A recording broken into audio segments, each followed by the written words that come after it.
Fala pessoal, me chamo de Jade Rogério, seja muito bem-vindo ao meu canal. Se você ainda não me conhece, a gente está aqui para falar sobre Bíblia, sobre teologia, sobre vida cristã, tudo um pouquinho. Se você não vive numa bolha ou se você não vive no meio do mato, provavelmente você viu as últimas notícias dos últimos dias. Foi Decente e a música Auê, do Marco Teles, do Candeeiro. E eu vou dar meus 2 centavos de opinião a respeito do assunto que está... Eu sei que já tem uns 300 vídeos circulando na internet.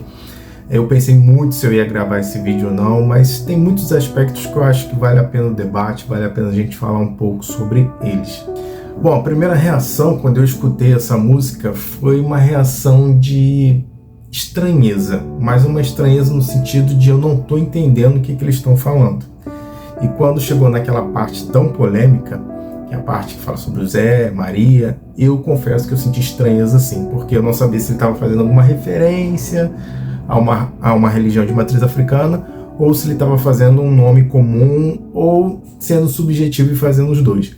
Eu não vou entrar no assunto da polêmica, sobre o que ele quis dizer, o que ele não quis dizer, mas eu vou falar um pouco sobre esse escândalo com que as pessoas ficaram a respeito desse vídeo, a respeito dessa música.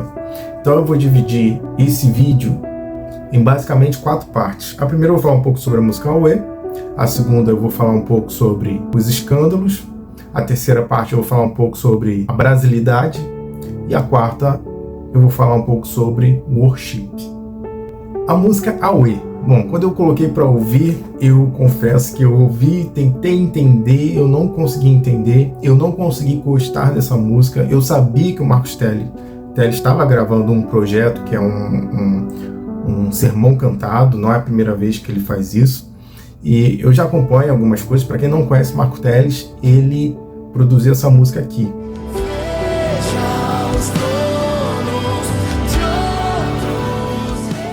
Então é um cara que já é um pouco conhecido no meio evangélico, no meio gospel no Brasil.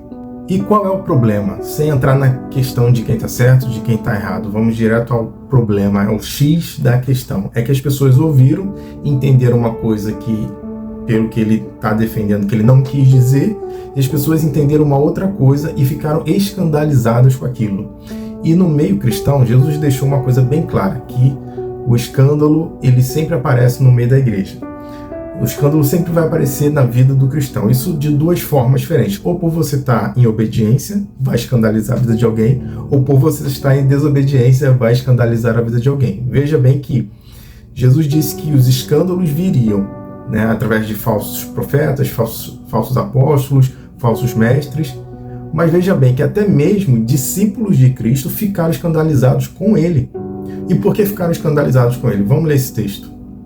O contexto que Jesus fala é Mateus capítulo 11, do versículo 1 ao versículo 6. Que ele diz: E aconteceu que, acabando Jesus de dar instruções aos seus 12 discípulos, partiu dali a ensinar e a pregar nas cidades deles. E João, o João Batista, ouvindo no cárcere falar dos feitos de Cristo, enviou 2 de seus discípulos a dizer-lhes: És tu aquele que havia de vir ou esperamos outro? Ou seja, João Batista questionou. Em algum momento ele duvidou se talvez aquele Jesus era realmente o Cristo ou se eles deviam esperar outro. E pediu para que 2 discípulos fossem lá perguntar para o próprio Jesus. E Jesus, quando ouve esse questionamento de João Batista, ele responde assim: Ide e dizei a ele, anunciai a João as coisas que vocês têm visto e ouvido. O quê? Que os cegos veem, os coxos andam, os leprosos são limpos, os surdos ouvem, os mortos são ressuscitados e aos pobres é anunciado o Evangelho. E bem-aventurado é aquele que não se escandalizar em mim.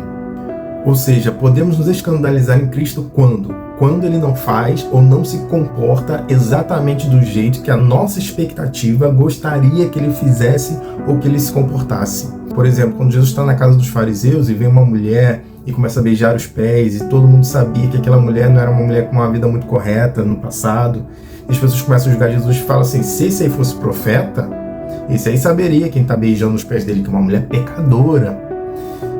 E os fariseus ficam escandalizados em Jesus, entende? Porque tinha uma expectativa que o Messias deveria se comportar de uma determinada forma. E Jesus quebra muitos paradigmas e se comporta de uma forma completamente diferente. Isso por quê? Isso porque não conhecemos a Cristo profundamente como gostaríamos de conhecer, como precisaríamos conhecer. Conhecemos só a parte rasa de Cristo. Quando começamos a conhecer mais profundamente, muitas vezes nós nos escandalizamos. Eu acho interessante também a parábola das sementes lançadas em terra, e você tem 4 terrenos basicamente: a terra fértil, a semente que cai em pedras, a semente que cai no meio dos espinhos, a semente que fica no meio do caminho e os corvos comem. E eu acho muito interessante aqui, cai no meio das pedras. Olha o que o texto diz.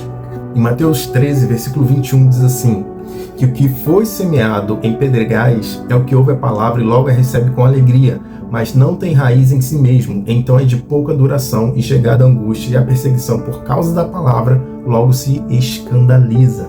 Então muitas pessoas acabam se escandalizando porque Deus não se corresponde da forma como eles gostariam que correspondesse. Paulo também diz em 1 Coríntios 1, 23, que nós pregamos a Cristo crucificado, que é escândalo para os judeus e loucura para os gregos.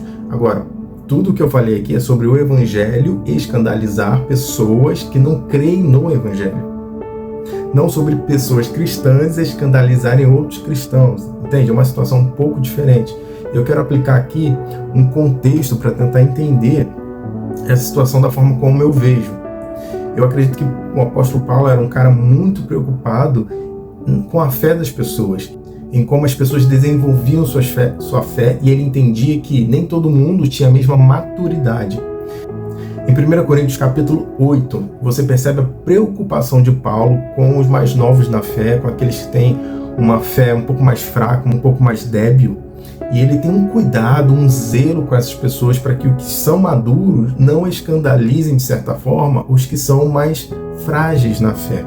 E Paulo toma esse cuidado também com esses que estão mais fracos na fé, que não é porque eles não têm a mesma maturidade que nós não devemos tratá-los como irmãos mais novos. Olha o que diz o texto em 1 Coríntios, capítulo 8. Diz assim, vou pegar do primeiro versículo para você poder compreender bem.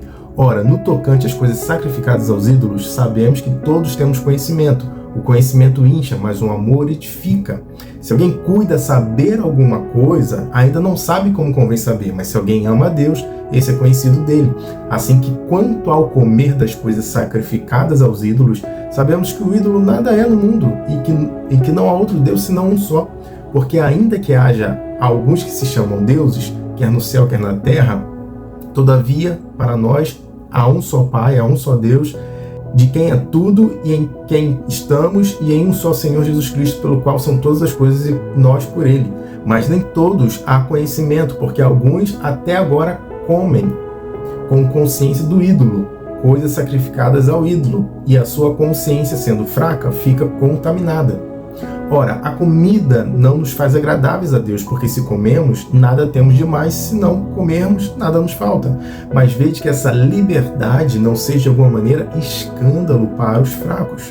Porque se alguém te vir a ti, que tens conhecimento, sentado à mesa no templo dos ídolos, não será consciência do que é fraco induzida a comer das coisas sacrificadas aos ídolos? E pela tua ciência perecerá o irmão fraco pelo qual Cristo morreu? Ora, pecando assim contra os irmãos e ferindo a sua fraca consciência, pecais contra Cristo. Por isso, se a comida escandalizar meu irmão, nunca mais comerei carne, para que meu irmão não se escandalize. Então veja bem, vou tentar explicar o contexto. Existia uma espécie de açougue, para você poder compreender, que a carne que era vendida era oferecida aos ídolos. Não tinha uma outra carne para comer. Então se eles queriam comer carne, eles precisavam ir até esse tipo de carne oferecida a ídolos. Mas para os maduros na fé, aquilo não significava nada. Eles davam graças a Deus e comiam aquela carne de qualquer jeito. Mas para os mais fracos na fé, aquilo era como comer comida oferecida a ídolos. Aquilo vinha para a consciência deles, pesava e escandalizava eles. Então Paulo falou, olha, toma cuidado com os que são mais fracos na fé. Se isso fere o teu irmão, não faça, não por causa da tua consciência, mas por causa da consciência do teu irmão. Não que isso vá fazer mal a você, mas que isso vá fazer mal ao teu irmão, à fé do teu irmão. Olha esse versículo aqui, ó. Ora, pecando assim contra os irmãos e ferindo a sua fraca consciência, pecais contra Cristo. Então nós pecamos contra Cristo quando ferimos a consciência do nosso irmão. Veja bem, a gente não deve viver pensando no que os outros vão pensar da gente. A gente deve viver com a nossa consciência diante de Deus.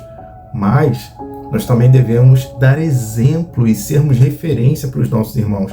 Então nós devemos ter cuidado no que falamos, no que fazemos, na forma como nos comportamos, na forma como comemos, quer comais, quer bebais, fazer tudo para a glória de Deus. Então, se eu vou pregar, por exemplo, em algum lugar, eu evito certas palavras, porque talvez no meu cotidiano essas palavras possam ser comuns, mas ali dentro daquele contexto as pessoas vão se escandalizar com certas gírias que eu possa falar ou certas formas que eu posso agir. E eu não quero ser barreira para que as pessoas escutem aquilo e criem uma barreira e não queiram mais me ouvir. Então eu tomo cuidado até mesmo com a maneira como eu falo. Agora fica a questão, não deveria ser assim também na música? E no mundo já existem tantos escândalos, tantas coisas, eu acho que nosso papel deve ser unir e deve ser facilitar o caminho para os mais novos na fé. E o contexto do Brasil é um país que é muito grande, é uma cultura muito grande. Se eu usar um determinado palavreado, eu sou carioca, se eu usar um determinado palavreado em São Paulo, as pessoas já me estranham, as pessoas já acham que eu estou ofendendo, as pessoas já acham que eu estou... E se uma pessoa do Nordeste usar um palavreado de lá aqui, as pessoas podem interpretar sim de uma forma errada e diferente. Eu acho que é exatamente isso que aconteceu. Agora vamos para a questão da brasilidade. O problema na música não foi a questão da brasilidade, né? E eu já deixo um outro ponto aqui que eu queria falar também, que é sobre o quanto nós importamos a música lá de fora para cá. A gente não cria com as nossas próprias raízes, com a nossa própria história, com a nossa própria música, com as nossas próprias palavras. A gente sempre está querendo copiar, muitas vezes a gente nem compõe. E eu acho que cada igreja local tem muita capacidade entre os músicos para compor canções que vão edificar a própria igreja, que vão abençoar a própria igreja, que vão ter uma linguagem da própria comunidade local. Eu sinto muita falta desse tipo de música, desse tipo de canção. A gente parece que só canta a canção da Bethel, da Hillsong, e muitas vezes de experiências que eles viveram lá, que faz sentido para a igreja deles lá, que dentro do contexto deles faz muito mais sentido, porque é aquilo que eles vivem, que eles pregam, que eles falam, e a gente quer importar aquilo para cá só pegando a música, só pegando a letra, ou até mudando a letra em cima da música, que fica completamente diferente da essência da música no início, e a gente acaba transformando isso numa coisa que não era para ter sido. E aí a gente quer encaixar uma música estrangeira num contexto de uma outra igreja dentro da nossa igreja. Você vê que quando o Apocalipse foi escrito, Jesus mandou 7 cartas a 7 igrejas. São 7 cartas diferentes para 7 igrejas completamente diferentes. Não é uma carta para as 7 igrejas. São 7 cartas para 7 igrejas, porque Jesus tem uma mensagem específica, ele tem uma instrução específica para cada congregação. Então eu acredito que seria muito valioso se cada congregação pudesse, mesmo que de forma simples, criar suas próprias canções. Eu não estou dizendo que a gente deve abandonar o que vem de fora e tratar como algo ruim, mas nós devemos honrar nossos músicos, nossos cantores, nossos compositores que vivem na comunidade local, entendem qual é a necessidade da comunidade local, das canções que eles realmente precisam, do tipo de letra que eles realmente precisam. Se a gente começasse a fazer letra pensando nisso, eu acho que teria muito mais efeito, a igreja seria muito mais edificada, a igreja se envolveria muito mais no louvor. Por quê? Por um motivo muito simples, a música teria muito mais a identidade da igreja local. E nisso a gente vê o trabalho do Candeeiro e do Marcos Teles, que tem trabalhado bastante nessa pegada de fazer as coisas dessa forma. Mas eu acredito que aqui, nesse ponto, nessa música específica, eu tenho essa questão com eles, que eles não tomaram esse cuidado de transmitir a mensagem, tentando entender o Brasil tão grande, tão amplo, e que as pessoas podiam se escandalizar com essa música. Que ao invés de transmitir uma mensagem, acabaria transmitindo uma outra mensagem. E você, qual é a sua opinião? O que você pensa sobre isso, sobre esse auê todo que está sendo falado nesses dias? Deixa aqui embaixo seu comentário, sua curtida. Se você ainda não é inscrito, se inscreve no canal para você não perder nenhum vídeo e Deus te abençoe. Até a próxima.